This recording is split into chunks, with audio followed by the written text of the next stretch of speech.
She failed to act against paedophiles when leader of a London council.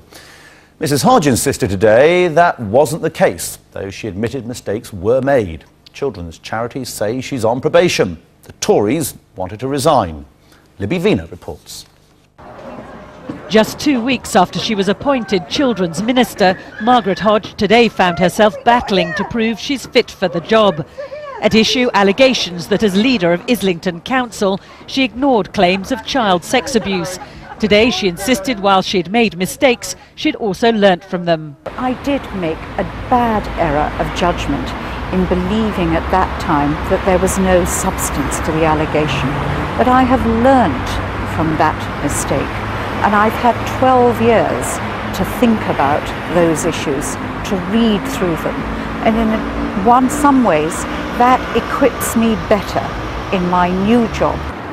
It was in the early 90s that Islington Council was hit by a series of child abuse scandals.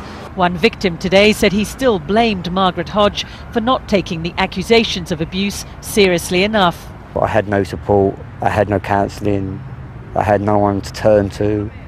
I couldn't tell my family, I couldn't tell anyone else, because the first time I told people, I was never believed. They ignored it, they pushed it under the carpet. It's not just Margaret Hodge's judgment which is now being called into question, but also that of Tony Blair, who was a neighbour of hers in this street in Islington at the time.